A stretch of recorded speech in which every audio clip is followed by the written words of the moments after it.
فأعوذ بالله من الشيطان الرجيم بسم الله الرحمن الرحيم وإذ يعدكم الله إحدى الطائفتين أنها لكم وتودون أن غير ذات الشوكة تكون لكم ويريد الله أن يحق الحق بكلماته ويقطع دابر الكافرين صدق الله مولانا العظيم وصدق رسوله النبي الكريم ونحن على ذلك لمن الشاهدين والشاكرين والحمد لله رب العالمين۔ معزز سامعین گرامی قدر،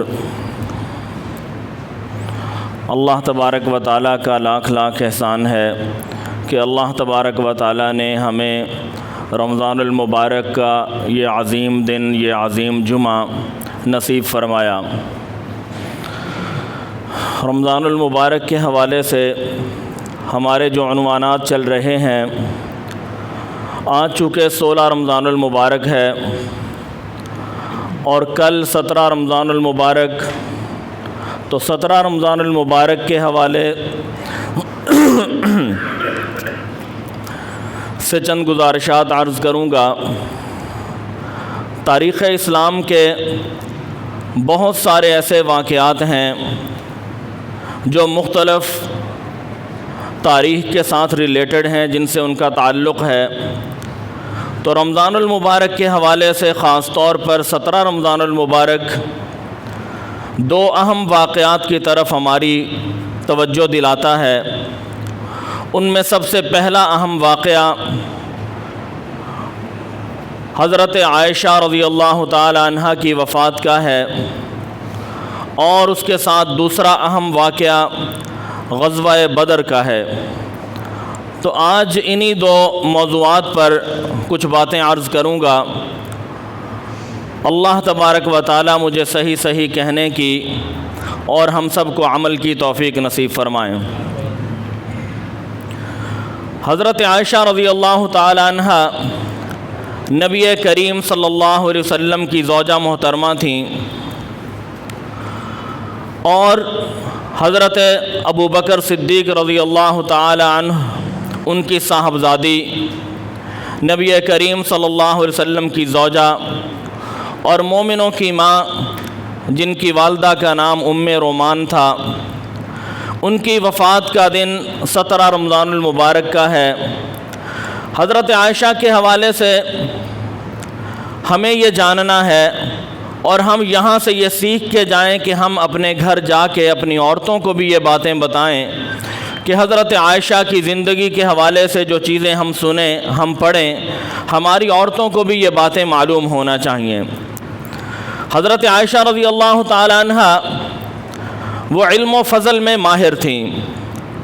صحابہ کرام رضوان اللہ علیہم اجمعین فرماتے ہیں، حضرت ابو موسیٰ اشعری رضی اللہ تعالیٰ عنہ وہ فرماتے ہیں کہ ہم صحابہ کو کبھی بھی اگر کوئی بھی مشکل پیش آتی، مسائل کے اعتبار سے، قرآن کو سمجھنے کے اعتبار سے، یا کسی بھی ایسی حوالے سے ہمیں کوئی بھی مشکل پیش آتی، تو ہم حضرت عائشہ رضی اللہ تعالی عنہ سے رجوع کرتے اور ہماری وہ مشکل حل ہوتی۔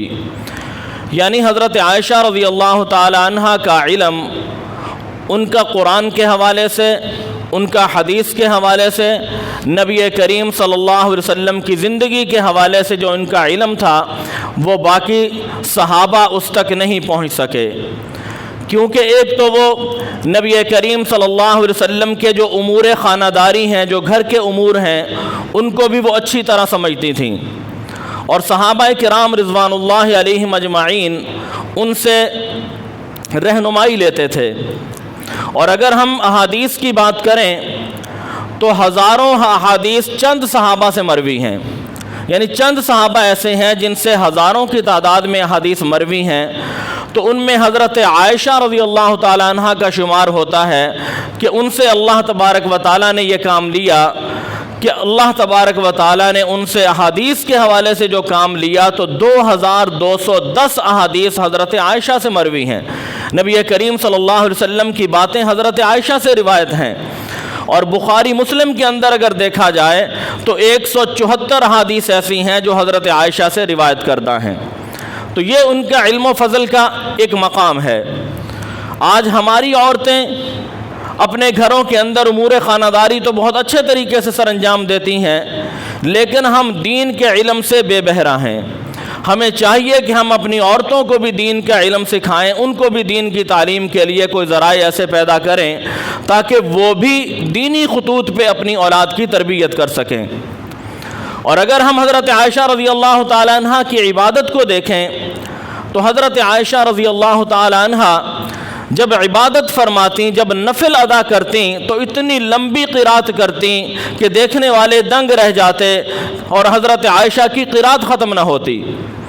مجھے حضرت فاطمہ رضی اللہ تعالی عنہ کی ایک بات یاد آ گئی، وہ رات میں 2 نفل نیت باندھتیں اور عشاء کے بعد وہ 2 نفل نیت باندھتیں اور قرات شروع کرتیں تو فجر کی اذان آ جاتی اور رب سے گلہ کرتی کہ اللہ تیری رات ہی کتنی چھوٹی ہے کہ میرے 2 نفل ہی پورے نہیں ہو سکے۔ یہ ان صحابیات کا طرز عمل تھا عبادات کے حوالے سے۔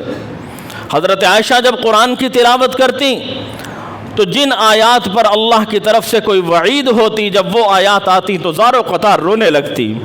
آخرت کا خوف ان کے دل کے اندر تھا، زار و قطار رونے لگتی اور ان کی قرات متاثر ہونے لگتی، اتنا وہ روتی، گریہ و آہوزاری کرتی۔ اور اگر پردے کا معاملہ آتا تو صحابیات نے جس طریقے سے باپردہ زندگی گزاری، حضرت عائشہ کا ایک واقعہ ہمارے سامنے مشعل راہ ہے۔ حضرت عائشہ کے حجرے کے اندر جب نبی کریم صلی اللہ علیہ وسلم کو مدفون کر دیا گیا، جب دفن کیا گیا، آپ صلی اللہ علیہ وسلم جب مدفون ہوئے، اس کے بعد حضرت ابو بکر کا دور آیا، ان کے والد محترم جب وہ بھی اس حجرہ مبارک کے اندر مدفون ہو گئے، حضرت عائشہ اسی طریقے سے جاتی تھی حجرہ کے اندر نبی کریم صلی اللہ علیہ وسلم کی قبر اطہر کی زیارت کرنے کے لیے اور اپنے بابا کی قبر کی زیارت کرنے کے لیے۔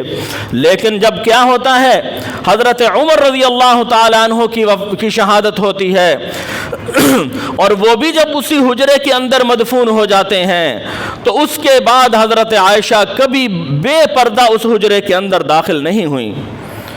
دیکھنے والوں نے کہا کہ جو دنیا سے چلے جاتے ہیں ان سے کیا پردہ، تو حضرت عائشہ نے فرمایا مجھے شرم آتی ہے پھر بھی کہ میں اس حجرے کے اندر بے پردہ جاؤں جہاں پہ حضرت عمر رضی اللہ تعالیٰ عنہ بھی موجود ہوں۔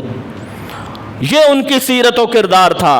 اور اگر حضرت عائشہ رضی اللہ تعالیٰ عنہ کی قناعت پسندی کو دیکھیں، ان کی سادگی کو دیکھیں تو انہوں نے ساری زندگی اتنی سادگی سے گزاری، حالانکہ جب صحابہ کا دور آیا، فتوحات کا دور کھلا، ملک در ملک فتح ہونے لگے اور مال و دولت مدینہ کے اندر جمع ہونے لگا، صحابہ کے پاس مال و دولت کی ریل پیل ہونے لگی، باوجود ان تمام چیزوں کے حضرت عائشہ نے انتہائی سادگی سے زندگی گزاری کہ ان کے کھانے کے دسترخوان پہ ایسے کھانے نہیں ہوتے تھے کہ جو یعنی امیروں والے کھانے ہوں۔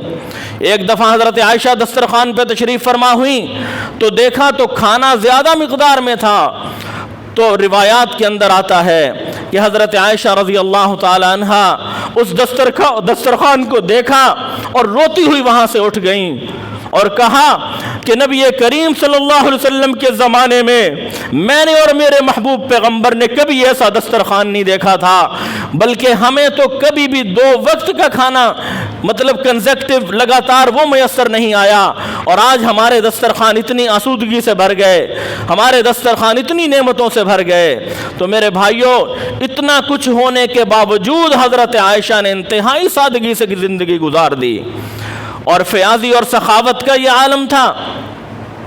حضرت عروہ بن زبیر فرماتے ہیں، حضرت عائشہ کے بھانجے ہیں، وہ فرماتے ہیں کہ ایک دفعہ حضرت عائشہ رضی اللہ تعالیٰ عنہ کے پاس 70,000 درہم آئے اور حضرت عائشہ نے ایک ہی مجلس میں سارے غرباء میں تقسیم کر دیے، ایک درہم بھی اپنے پاس نہیں رکھا۔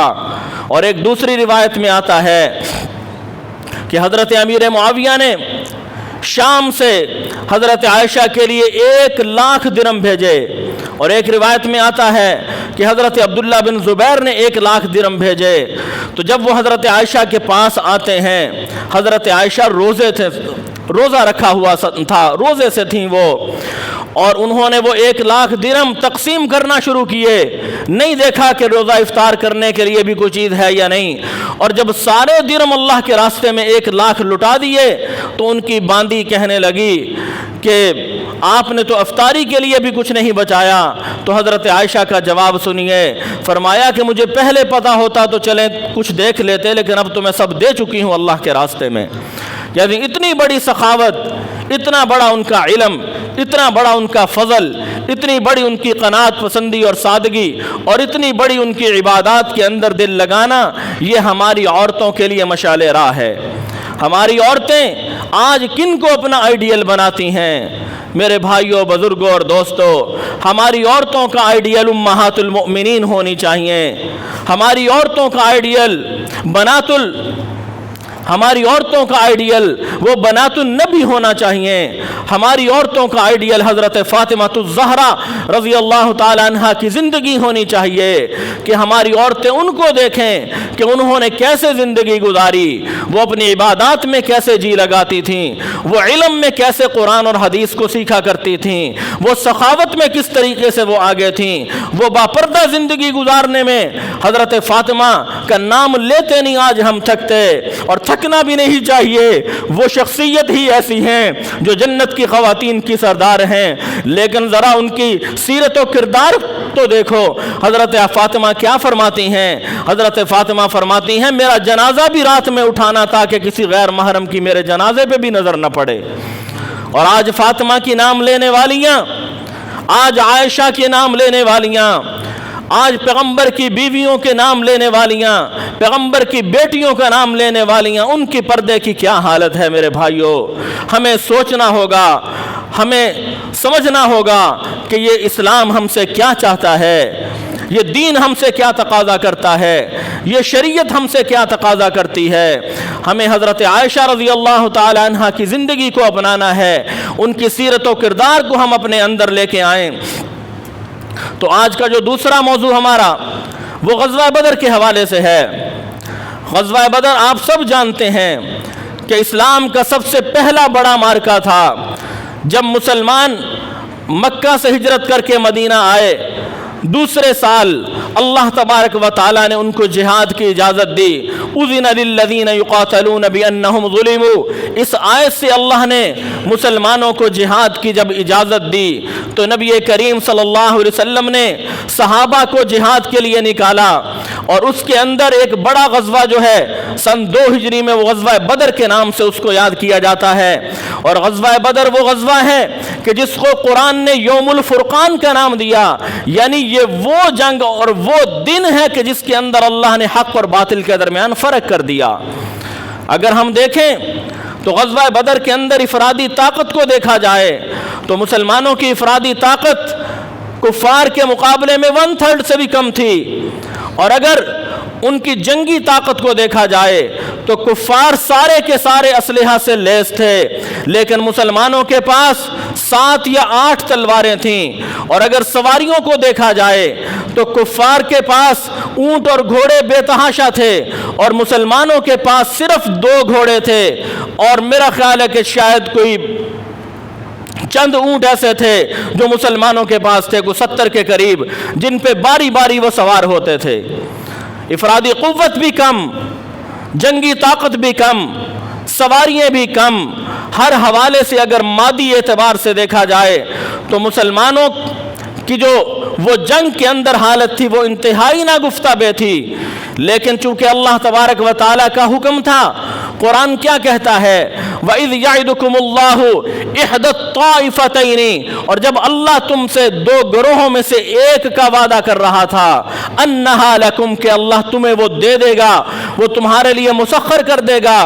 اور مسلمان کیا چاہتے تھے؟ اللہ نے قرآن میں ارشاد فرمایا وَإِذْ يَعِدُكُمُ اللَّهُ إِحْدَى الطَّائِفَتَيْنِ أَنَّهَا لَكُمْ وَتَوَدُّونَ أَنَّ غَيْرَ ذَاتِ الشَّوْكَةِ تَكُونُ لَكُمْ، اے مسلمانوں تم تو یہ چاہتے تھے کہ تمہیں وہ گروہ تمہارے سامنے آئے جو بغیر شان و شوکت کے تھا۔ آپ سب کو غزوہ بدر کے بارے میں معلوم ہے کہ غزوہ بدر میں مسلمان جب اپنے گھروں سے نکلے تھے ان کا ارادہ جنگ کرنے کا نہیں تھا، وہ تو ایک تجارتی لشکر کے لیے جا رہے تھے، ایک تجارتی قافلے کے لیے جا رہے تھے، لیکن میرے اللہ کا